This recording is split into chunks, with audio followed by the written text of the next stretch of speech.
Assalamualaikum warahmatullahi wabarakatuh. Saya Aryo Nanda Putra. Saya dari Prodi Hukum Tata Negara kelas D. Saya akan menjelaskan dari mata kuliah fikih ibadah, yaitu zakat, wudu, dan pemahaman imsak dalam berpuasa. Yang pertama yaitu zakat.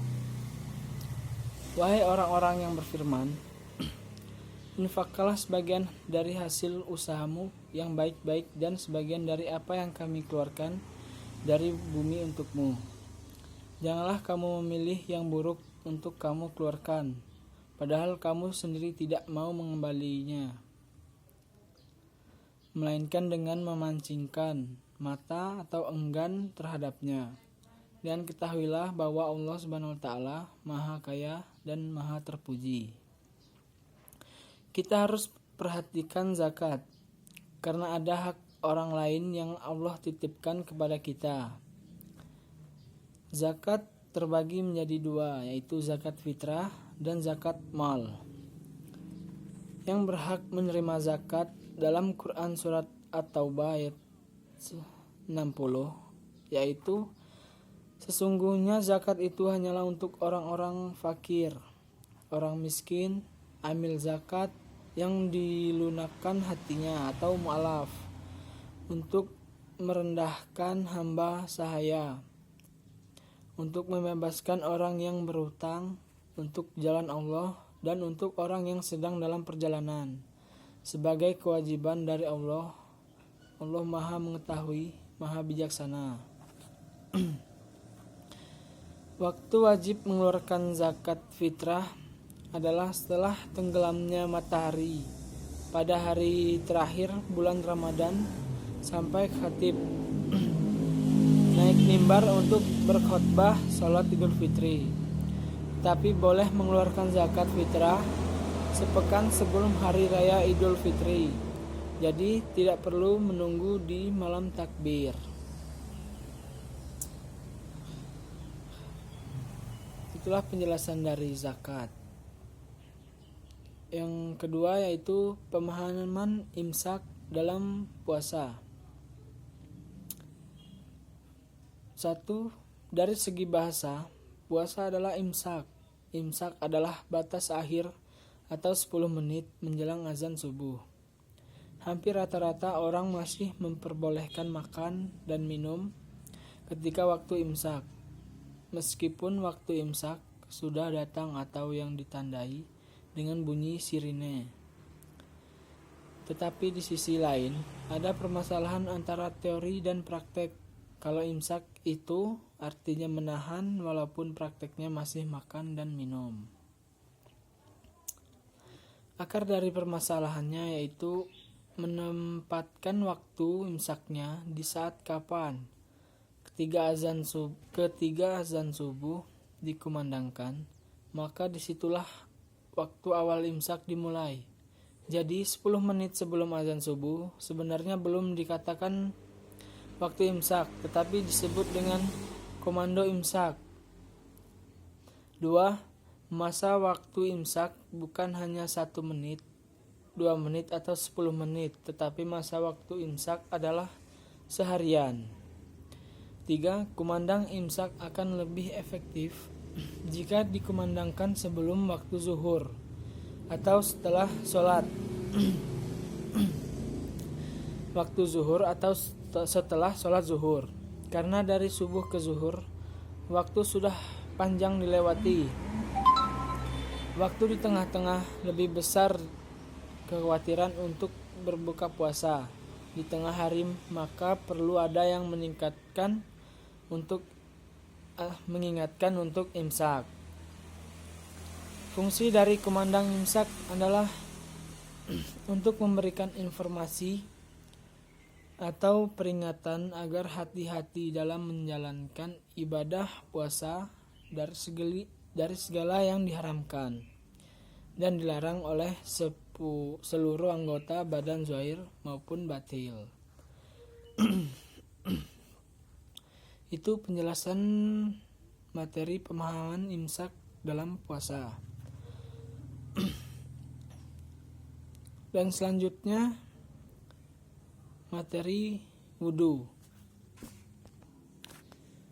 Selanjutnya saya akan menjelaskan materi tentang wudhu.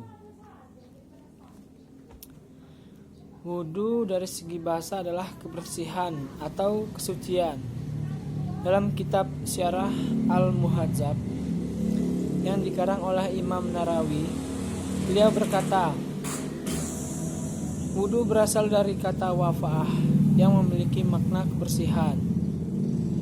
Jadi setiap kita berwudhu, kita harus membersihkan dulu seluruh badan kita, barulah kita berwudhu.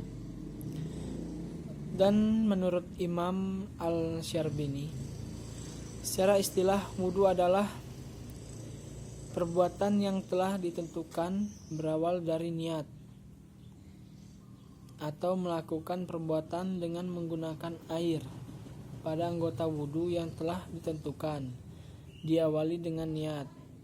Jadi seharusnya sebelum berwudhu kita harus berniat. Dan adapun dalil yang menjelaskan wudhu, antara lain firman Allah Subhanahu wa taala, "Hai orang-orang yang beriman, apabila kalian hendak mengerjakan salat, maka basuhlah muka kalian dan tangan kalian sampai dengan siku, dan sapulah kepala kalian atau basuh kaki kalian sampai dengan kedua mata kaki. Dan jika kalian junub atau dalam keadaan tidak suci, maka kalian diwajibkan untuk mandi junub, mandilah. Dan jika kalian sakit atau dalam perjalanan atau kembali dari tempat buang air atau kakus atau menyentuh perempuan, lalu kalian tidak memperoleh air, maka kalian bisa bertayamum dengan tanah yang bersih. Sapulah muka kalian dan tangan kalian dengan tanah itu. Allah tidak hendak menyulitkan kalian, tetapi Dia hendak membersihkan kalian dan menyempurnakan nikmat-Nya bagi kalian supaya kalian bersyukur. Selanjutnya adab berwudu. Begitu banyak dari sekian banyak adab, ada beberapa adab yang harus diperhatikan dalam berwudu untuk melaksanakan sholat. Antara lain 1. Menghadap kiblat dan berada di tempat air mengalir. Dan supaya wudu bisa menjadi lebih baik, kita harus mengambil wudu di tempat air yang mengalir. Dan adapun adab dalam berwudu ada 8, diantaranya adalah menghadap kiblat dan berada di tempat air yang mengalir sehingga tidak terciprat ke permukaan bila air sedikit.